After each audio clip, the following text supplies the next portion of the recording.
The hammer rang against the anvil in steady rhythm, each strike sending sparks dancing into the pre-dawn darkness. Marcus Brennan had been working since 3 in the morning, the way he did most days now. Sleep didn't come easy in the empty house, so he'd learned to turn insomnia into productivity. The forge fire cast orange light across his weathered face, highlighting the gray in his beard and the lines that grief had carved around his eyes. He was shaping a hinge for the church door when he heard it. A soft thud, like a sack of grain dropped on dirt. Marcus paused mid-swing, listening. The settlement of Ironwood Creek was still asleep, no movement except the wind through the cottonwood trees. He set down his hammer and stepped outside. The eastern sky was just beginning to pale, that fragile light before true sunrise. Marcus scanned the yard, his forge, the small house behind it, the fence line where his property met the wild grassland beyond. Nothing seemed out of place until he saw the shape near the water barrel. A person. Collapsed against the wooden support beam. Marcus moved quickly despite his age, his boots crunching on the scattered coal dust. As he got closer, he could see it was a woman, young, maybe 20 years old. Her buckskin dress was torn and stained dark with blood. Long black hair hung loose, matted with dirt. Her skin was bronze in the firelight, and even semi-conscious, her features told him everything he needed to know about the danger he was about to walk into. She was Lakota. Marcus knelt beside her, his knees protesting. Her breathing was shallow, rapid. Fever heat radiated from her skin. He could see the wound now, a deep gash across her left thigh, probably from a fall onto sharp rock. The bleeding had slowed but hadn't stopped entirely. Without treatment, infection would kill her within days. He glanced toward the settlement. 70 yards away, the nearest houses were dark and quiet. No one had seen her. No one knew she was here. He could walk away right now, go back to his forge, pretend he'd never looked outside. By the time someone found her, if anyone did, he'd have no connection to it. Marcus looked at the woman's face. Even in pain, even unconscious, she seemed young. Someone's daughter. Someone's granddaughter. Mary would have helped without hesitation, he thought. His wife had never let fear override compassion. He made his decision. Marcus slipped his arms under the woman's shoulders and knees and lifted. She was lighter than he expected, though still solid with the kind of strength that came from living hard. She stirred slightly, mumbling something in a language he didn't understand. He carried her into his workshop, the attached building where he kept his tools and materials, and laid her on the wooden workbench he'd cleared of iron scraps. The wound needed cleaning and closing. Marcus grabbed a bottle of whiskey from his supplies, the one he kept for nights when memories got too loud, and a clean cloth. He poured whiskey over the gash, and the woman's eyes snapped open with a gasp of pain.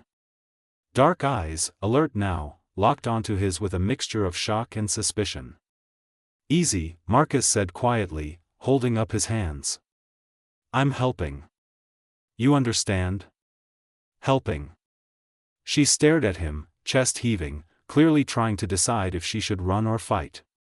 Then her gaze dropped to the wound on her leg, to the whiskey bottle in his hand, and something in her expression shifted. Not trust, exactly, but calculation. She needed help more than she needed to escape. Marcus waited, giving her the choice. After a long moment, she nodded once and lay back down. He worked quickly, cleaning the wound as thoroughly as he could. The woman bit down on a leather strap he offered, her jaw clenched tight, but she didn't cry out. When he heated a thin piece of iron in the forge and used it to cauterize the deepest part of the gash, she only closed her eyes and breathed hard through her nose. Tough as railroad iron, this one. After he'd wrapped her leg in clean cotton bandaging, Marcus offered her water from his canteen. She drank deeply, 3 long swallows, then pushed it away. He set out bread and dried meat on a tin plate, gesturing that she should eat. She hesitated, then took the food and ate methodically, watching him the entire time. When she finished, she reached into a small pouch at her belt and pulled something out. A silver bracelet, delicate work with intricate engravings, but broken clean through at one point. She held it up to Marcus, then pointed at his tools, at the forge. "You want me to fix it?" he asked. She nodded. Marcus took the bracelet carefully. The silver was old, well crafted, probably worth more in sentimental value than money. He examined the break. Clean enough. He could solder it if he worked carefully. He nodded to her and moved to his workbench. It took 20 minutes of precise work, heating the silver just enough to meld without damaging the engravings. The woman watched him the entire time, her dark eyes tracking every movement. When he finished, he cooled the bracelet in water and handed it back to her. She examined his work, running her fingers over the repair, then looked up at him with something that might have been respect. She slipped the bracelet onto her wrist, then stood carefully, testing her wounded leg. She could walk, barely, with a pronounced limp. Marcus pointed to the bench. "You should rest. Stay until morning at least." But she was already moving toward the door. She paused at the threshold, looked back at him one final time, and spoke a single word in her language. Then she disappeared into the pale dawn light, limping into the grassland beyond his fence. Marcus stood in the doorway of his forge, watching her vanish into the sea of prairie grass. The sun was rising now, painting the sky in shades of gold and pink. Somewhere in the settlement, a rooster crowed. Life was beginning for another day. He touched the spot on his workbench where she'd lain, still warm from her body heat. Then he went back to his anvil and picked up his hammer. The church hinge wasn't going to finish itself, and he had a feeling that getting back to normal work was important. Something told him normal wasn't going to last much longer. The hammer rang out again, steady and sure, as Marcus Brennan went back to the only thing he'd ever known how to do well, shape iron and keep his head down. But the weight of the choice he'd just made settled on his shoulders like a blacksmith's apron, heavy with consequences he couldn't yet see. Marcus noticed them on the second morning after the woman had left. He'd been carrying water from the creek when something made him look up at the ridge line to the west. At first, he thought his eyes were playing tricks in the early light. Then he saw the silhouette shift, deliberate and unmistakable. A man on horseback, perfectly still, watching. Marcus set down his buckets slowly and scanned the surrounding hills. His chest tightened. They were everywhere. Positioned on every ridge, every rise, every vantage point that overlooked his property. He counted 15 before he stopped counting. Lakota warriors, mounted and armed, forming a ring around his forge and homestead. They weren't hiding. They wanted him to see them. Marcus went about his morning work with hands that wanted to shake. He fed his 2 horses, noting how their ears flicked nervously toward the hills. He stoked the forge fire, loaded his anvil with the day's work, and tried to ignore the weight of all those eyes on him. Every hammer strike felt amplified, like he was announcing his position to the world. By midday, nothing had changed. The warriors remained in position, patient as stones. Marcus ate a cold lunch of bread and cheese, standing in the doorway of his workshop, openly studying the watchers. None of them moved toward him. None showed aggression. They were just there, surrounding him in perfect silence. He understood what was happening. They were testing him, waiting to see what he would do. Would he ride to the settlement and bring back armed men? Would he panic and do something stupid? Or would he simply continue his life, showing that he meant no harm? Marcus chose the third option because it was the only one that made sense. He returned to his forge and continued working on a set of horseshoes ordered by the livery. The rhythm of the work calmed him, the familiar weight of the hammer, the heat of the fire, the transformation of raw iron into something useful. The sun was angling toward late afternoon when he heard horses approaching from the east. Multiple riders, moving fast. Marcus set down his tools and stepped outside, his stomach sinking. 7 men rode up the trail from Ironwood Creek. Marcus recognized Samuel Cross at the lead, a thick-shouldered cattle rancher who'd appointed himself head of the local militia after some livestock had gone missing. Beside him rode Deputy Pike, a young man with more enthusiasm than sense, his hand already resting on the rifle across his saddle. "Brennan!" Cross called out, reining his horse to a stop 20 feet from the forge. "We got reports of Indian activity in this area. You seen anything?" Marcus walked forward slowly, buying time to think. His mind raced through options and consequences. "Seen some tracks," he said carefully. "Could be hunting party passing through." "Passing through where?" Deputy Pike demanded, his eyes scanning the property. "Which direction?" "Hard to say. Tracks went in all directions." Cross narrowed his eyes. "You seem awful calm for a man who might have hostiles nearby." "Being scared doesn't change anything," Marcus replied. "I keep to my work, they keep to theirs." One of the other militiamen, a farmer named Dutch, pointed toward the western ridge. "Hold on. Is that?" Everyone turned. On the ridge, clear as day now, a warrior sat mounted against the sky. Then another appeared on the northern rise. Then more, materializing from positions they'd held all day. "Jesus Christ," Pike breathed, unslinging his rifle. "They're everywhere." "Don't," Marcus said sharply. "Don't do anything stupid." Cross's face had gone pale, but his jaw set with determination. "How long have they been there?" "Since dawn." "And you didn't think to ride for help?" Pike's voice cracked with anger and fear. "Help doing what?" Marcus met his eyes. "Starting a fight that would get us all killed?" "Look around. Count them. Now count us." The militiamen did the math in silence. More warriors were visible now, at least 30 that Marcus could see, probably more hidden in the ravines and tree cover. "Why are they here?" Cross demanded. "What do they want with you?" Before Marcus could answer, movement drew everyone's attention. 2 riders were descending the western ridge, approaching slowly and deliberately. Marcus's breath caught when he recognized one of them.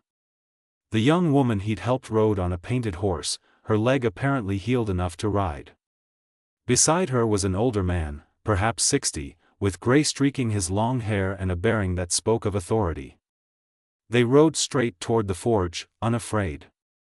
"Nobody shoot," Cross ordered, though his hand had moved to his own revolver. "Let's see what they want." The 2 Lakota riders stopped 30 feet away.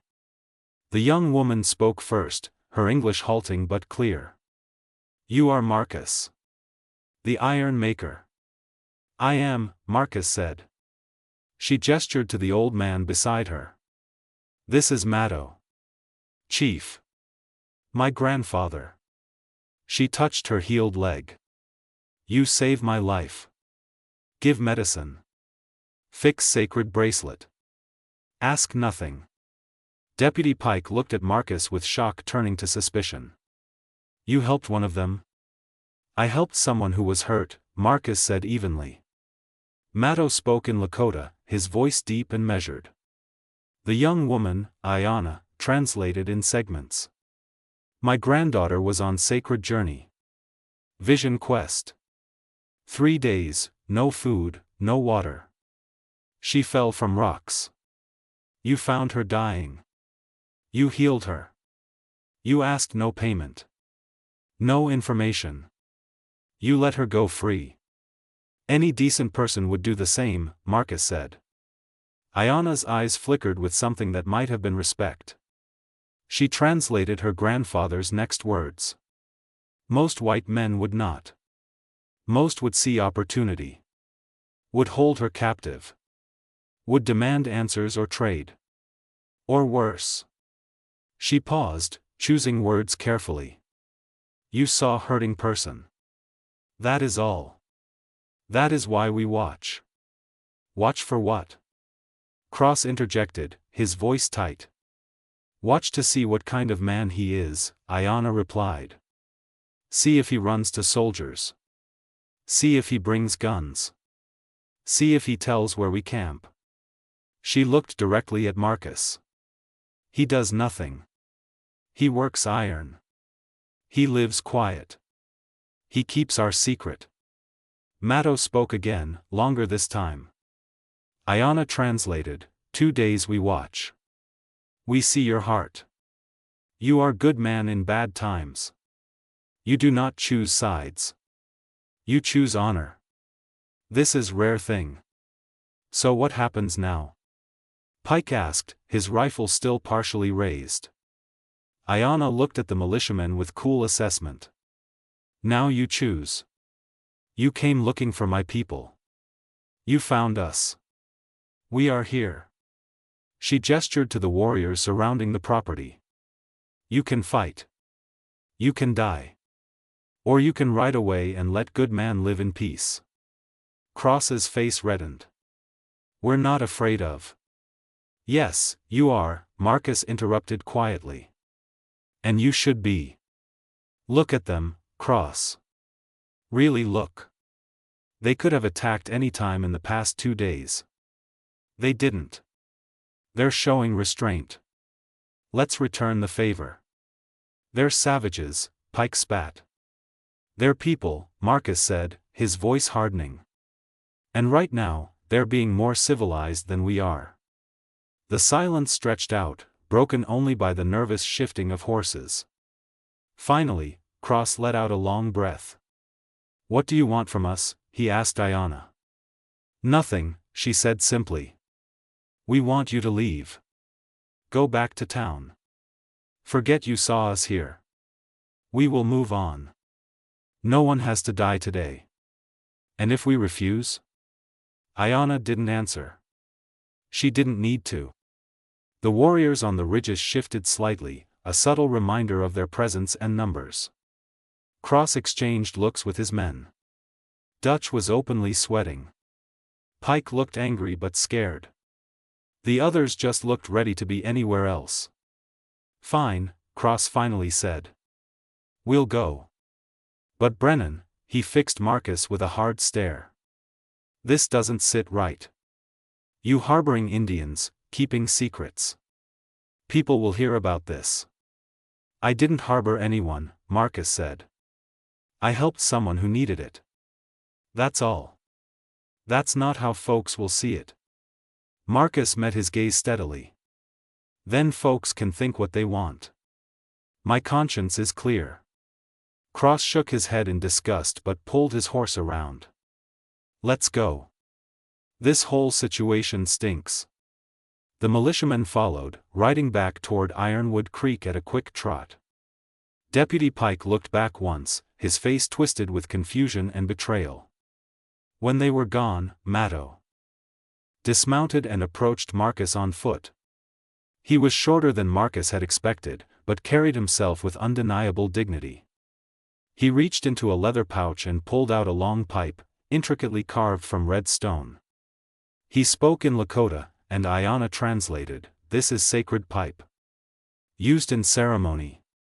My grandfather offers this to you. Symbol that you are friend to our people. That you will be protected and respected." Marcus took the pipe carefully. The stone was smooth and warm, the carvings depicting buffalo and eagles. I'm honored, he said simply. Ayana dismounted as well. She removed the silver bracelet from her wrist, the one Marcus had repaired, and held it out to him. This belonged to my grandmother. Now it is yours. When others see it, they will know you are under protection of the Lakota. I can't take this, Marcus protested. It's your family heirloom. That is why you must take it, Ayana said. So you carry part of our family with you. So you are not alone. She pressed it into his hand. Those men from town. They will come back. They will ask questions. When they see this bracelet, they will know you chose us over them. This will bring you trouble. I know, Marcus said quietly. But you take it anyway? Marcus looked at the bracelet, then at Matto's weathered face, then at Ayana's steady gaze. He thought about Mary, about the kind of person she'd been, about the kind of person he wanted to be. "Yes," he said. "I take it." Matto placed his hand briefly on Marcus's shoulder, spoke a few words, then returned to his horse. Ayana followed, mounting in one fluid motion. "We go north now," she said. "To lands where we can hunt freely, for now. But we will remember the Iron Maker who chose honor. If you need us, light 3 fires in a triangle. We will come." They rode back up the ridge. Within minutes, the warriors began pulling back, disappearing into the landscape like smoke dissipating. By sunset, the ridges were empty. The vigil was over. Marcus stood alone in his yard, the pipe in one hand and the bracelet in the other. He slipped the bracelet onto his wrist. The silver was cool against his skin, but it warmed quickly. Tomorrow would bring consequences. The town would hear about this.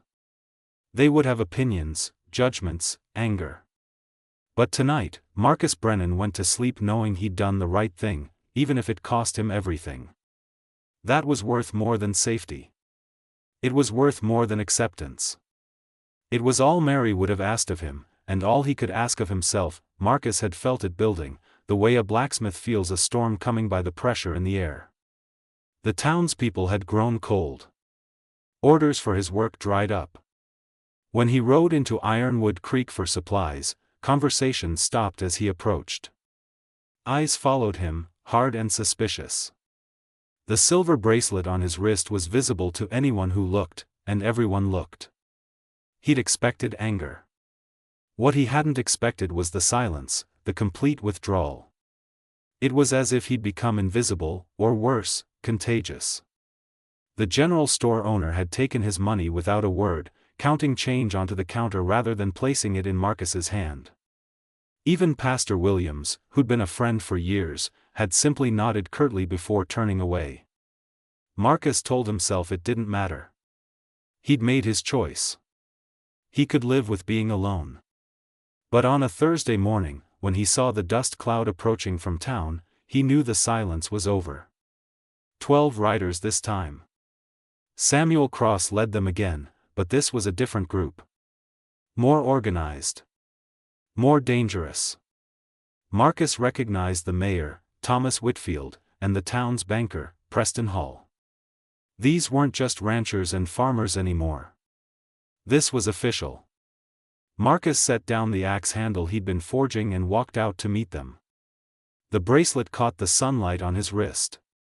He saw every man's eyes go to it immediately. "Brennan," Cross said, his voice formal and cold. "We need to talk." "Then talk." Mayor Whitfield urged his horse forward. He was a small man with a large mustache and even larger ambitions. "Marcus, I've known you for 8 years. You've always been a good neighbor, a reliable craftsman. That's why this situation is so disappointing." "What situation would that be?" Marcus kept his voice level. "You're wearing Indian jewelry," Deputy Pike said, practically spitting the words. "You helped them escape. You chose them over your own people." "I didn't choose sides," Marcus replied. "I chose not to start a massacre." "You chose to protect savages who've been raiding our settlements," Preston Hall said, his banker's voice clipped and precise. 3 homesteads burned last month. 2 families killed. And you're wearing their token like a badge of honor." Marcus felt anger rising in his chest. "You know those raids weren't committed by the same people. The Lakota who were here were peaceful. They could have killed me anytime. They didn't. Because you betrayed your own kind," Cross said. "You gave them shelter, aid, information." "I gave a dying woman first aid," Marcus interrupted, his voice rising.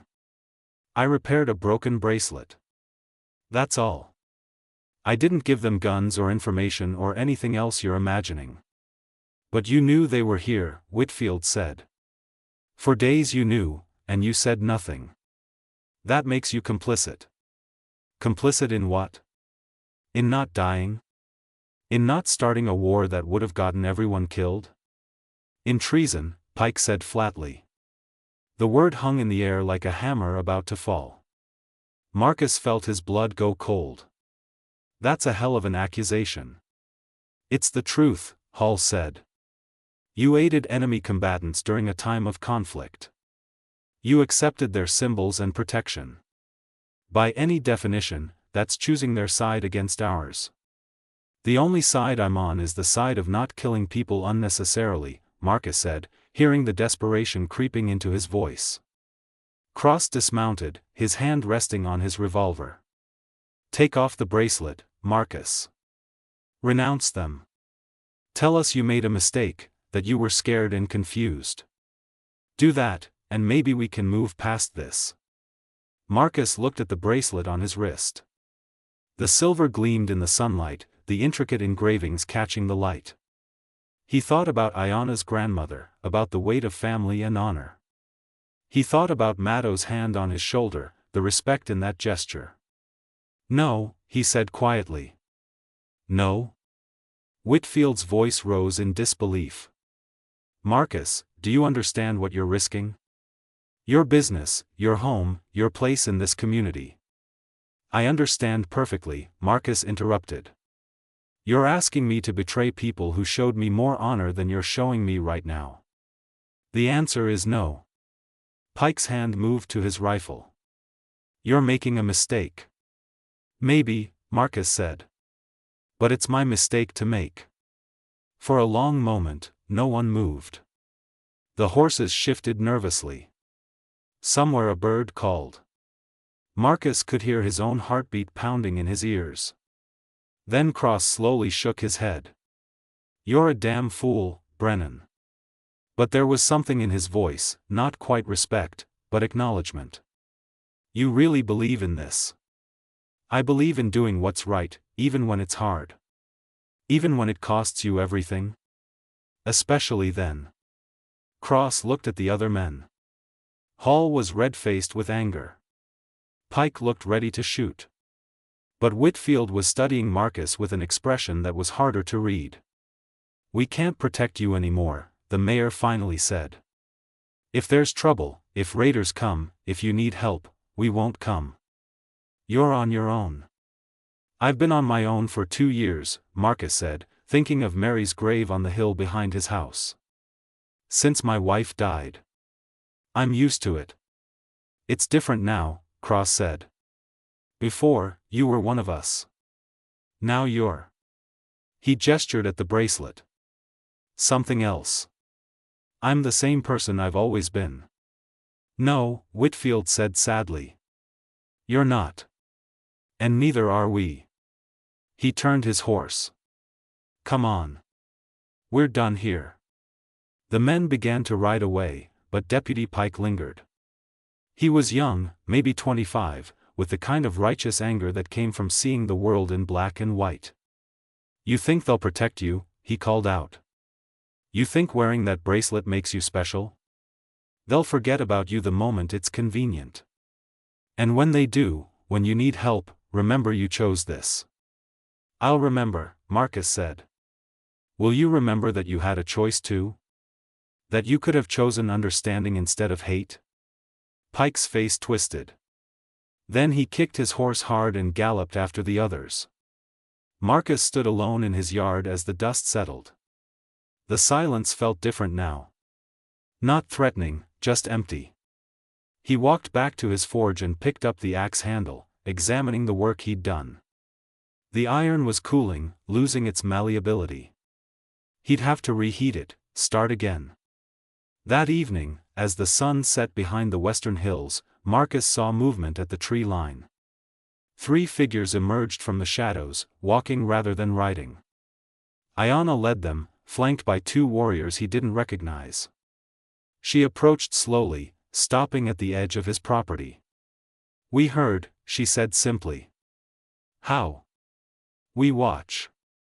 We listen. We know the town has turned against you. She glanced at his wrist. Because you wear our protection. It was my choice. Yes. She studied him with those dark, measuring eyes. But now you pay the price. You are alone. Cut off from your people. They were never really my people, Marcus said, surprising himself with the truth of it. I just lived near them. Being neighbors isn't the same as belonging. One of the warriors spoke in Lakota. Ayanna nodded and translated, he says you have the heart of a warrior. That standing alone takes more courage than standing with many. I don't feel very courageous, Marcus admitted. Mostly I feel tired.